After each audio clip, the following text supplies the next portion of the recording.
যোৱা 7 তাৰিখ ফকিৰাগ্ৰাম অঞ্চলৰ চিটলাৰ লামাপাৰাত এক অবাঞ্ছিত আৰু অনাকাংক্ষিত এটা ঘটনা সংঘটিত হৈছে।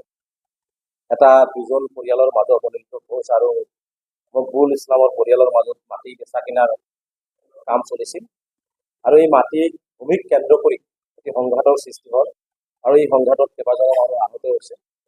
প্ৰথম কথা হৈছে যে এই সংঘাতক আমি তীব্ৰভাৱে নিন্দা কৰিছোঁ, গৰিহণা দিছোঁ আৰু যিসকল ব্যক্তি আহত হৈছে সেইসকল ব্যক্তিৰ আমি আহোৱাৰ আৰোগ্য কামনা কৰিছোঁ।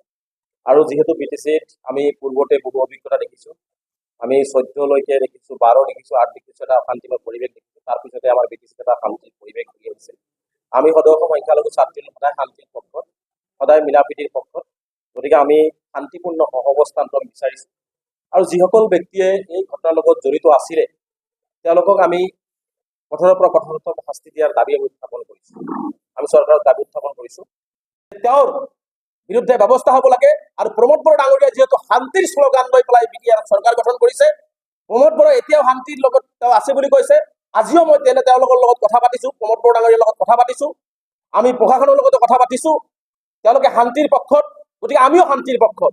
কিন্তু এনেকুৱা ধৰণৰ তেওঁলোকৰ সহযোগী দলৰ কোনো ইএমএ শান্তি বিঘ্নিত কৰা কাম কৰিলে তেওঁলোকৰ বিৰুদ্ধে প্ৰমোদ বড়ো ডাঙৰীয়াই মই ভাবোঁ যে BTCৰ স্থায়ী শান্তিৰ কাৰণে মাত মতাটো উচিত আৰু প্ৰমোদ বড়ো ডাঙৰীয়াও মাত মাতিব লাগে।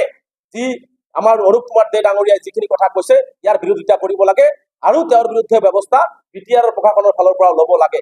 আৰু জিলা উপায়ুক্ত আৰক্ষী অধীক্ষকক আমি আহ্বান জনাইছোঁ যে BTC অঞ্চলত শান্তি সম্প্ৰীতি বজাই ৰখাৰ স্বাৰ্থত যাতে কোনো ধৰণৰ ৰাজনৈতিক যি ডাঙৰ নেতাই নহওক কিয়, যাতে ৰাজনৈতিক নেতাই যাতে শান্তি বিঘ্নিত কৰিব নোৱাৰে তাৰ কাৰণে জিলা আৰক্ষী অধীক্ষকগৰাকী হওক, জিলা আয়ুক্তগৰাকী হওক, তেওঁলোকে কঠোৰ নজৰ ৰাখিব লাগে। আৰু মই শেষত BTC অঞ্চলৰ ৰাইজক আহ্বান জনাইছোঁ, ইয়াত জাতি ধৰ্মৰ কথা আহিব নোৱাৰে।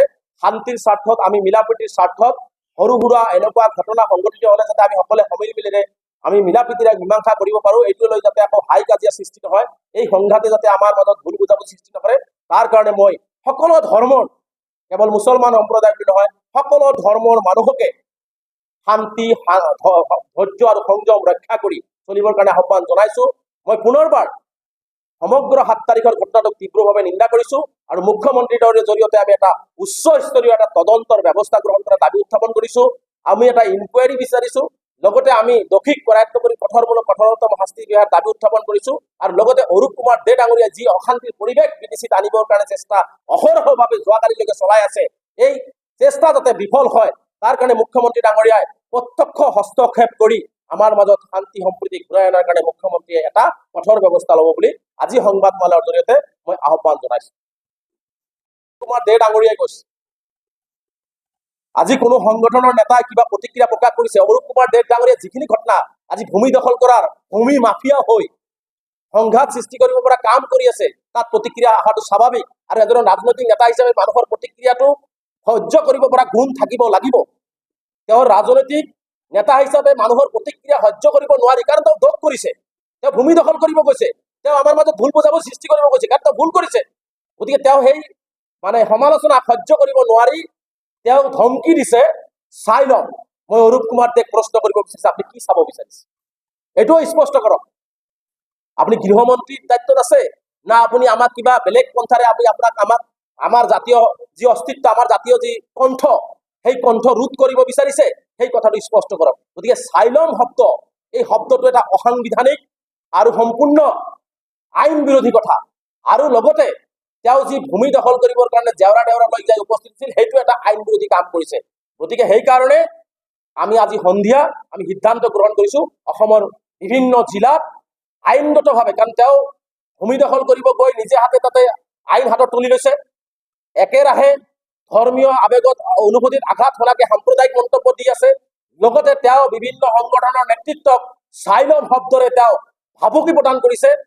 গতিকে এই সমগ্ৰ কথা বাৰ্তাবিলাক লিখি অসমৰ বিভিন্ন প্ৰান্তৰ থানাত আজি আমি 6 বজাৰ পিছত আইনগত ব্যৱস্থাও হাতত ল'ম। কথাখিনি আমি লিপিবদ্ধ কৰি আমি অৰূপ কুমাৰ দেৰ বিৰুদ্ধে ব্যৱস্থা গ্ৰহণ কৰাৰ কাৰণে আমি দাবী উত্থাপন কৰিছোঁ। আৰু এটা কথা, অৰূপ কুমাৰ ডে বাই ডে প্ৰথম দিনাৰ পৰা 7 তাৰিখৰ পৰা যোৱাকালিলৈকে একেৰাহে মুছলমান সম্প্ৰদায়ক টাৰ্গেট কৰি তেওঁ বক্তব্য আগবঢ়াই আহিছে। এইটো কিহৰ ইংগিত? যি সময়ত আমি সকলোৱে মিলা প্ৰীতিৰে এই ঘটনাটোক পাহৰি আমি সকলোৱে একেলগে চলিব লাগিব, থাকিব লাগিব। তেনে ক্ষেত্ৰত অৰূপ কুমাৰ দে প্ৰত্যেক দিন মিডিয়াৰ আগত আহি, সংবাদ মাধ্যমৰ আগত আহি এটাৰ পিছত এটা মুছলমানক আক্ৰমণ কৰি আছে। তেওঁ মুছলমানসকলক দপদপনি নচলাবলৈ কৈছে, ইছলামৰ দপদপনি নচল, ইছলাম মানেই শান্তি। অৰূপ কুমাৰ দে জনাজীত ইছলাম মানে শান্তি, আৰু কোনেও আইনৰ ঊৰ্ধত গৈ দপদপনি কৰিব নোৱাৰে।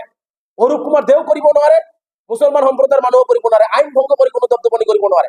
যদি কোনোবাই আইন ভংগ কৰি দপদপনি কৰে তেনেহলে আইনৰ ব্যৱস্থা হাতত ল'ব। অৰূপ কুমাৰ দে আকৌ এটা কথা কৈছে যে এইবোৰ বাংলাদেশী, এইবিলাক বাংলাদেশী মানুহ। মোৰ এতিয়া সন্দেহ হয়, মই আপোনালোকক স্পষ্টকে কৈছো, অৰূপ কুমাৰ দেৰ গাটো এতিয়াও বাংলাদেশী গন্ধ যোৱাই নাই। অৰূপ কুমাৰ দেৰ গাৰ বাংলাদেশী গন্ধ এতিয়ালৈকে যোৱাই নাই। তেওঁ নিজকে প্ৰমাণ কৰক তেওঁ অসমীয়া হয় নে নহয়। অসমীয়া ভাষাটোকে শুদ্ধকে ক'ব নোৱাৰা ইয়াম অৰূপ কুমাৰ ডাঙৰীয়াই বেলেগক বাংলাদেশী কোৱাৰ আগতে নিজৰ গাত চিকুটি লওক, তেওঁ ক'ৰ পৰা আহিছে তাৰ স্পষ্ট স্থিতি গ্ৰহণ কৰক। এতিয়াতো আমাৰ সন্দেহ হয় যে তেওঁ ভাৰতীয় নাগৰিকত্ব কেতিয়া লৈছে, তাৰো এটা ইনকুৱাৰী হ'ব লাগে, কাৰণ তেওঁ এটা সাংবিধানিক পদত বহি আছে। গতিকে তেওঁৰ নাগৰিকত্বৰ প্ৰশ্ন উত্থাপন কৰিছো, তেওঁৰ নাগৰিকত্বৰ ওপৰতো এটা ইনকুৱাৰী অসম চৰকাৰে দিব লাগে। গতিকে এনেকুৱা ধৰণৰ টুলুঙা মন্তব্য কৰি আৰু ভাৰতীয় নাগৰিকক বাংলাদেশী সজাই অপমানসূচক মন্তব্য নকৰিবৰ কাৰণে স্পষ্টভাৱে অৰূপ কুমাৰ দেক সকীয়াই দিছো। লগতে আৰু এটা কথা তেওঁ ক'ব বিচাৰিছে যে সমগ্ৰ মানুহ অসমত নাথাকি ক'ত বা বেংগলত যাই থাকিব লাগিব। এইটো অৰূপ কুমাৰ দেৰ পৈতৃক সম্পত্তি অসম বা বিটিআৰ নহয়। ইয়াত অসমত প্ৰত্যেকটো জাতি, জনগোষ্ঠী, ধৰ্মাৱলম্বী লোকে বসবাস কৰি আছে আৰু ইয়াত বসবাস কৰি থাকিব।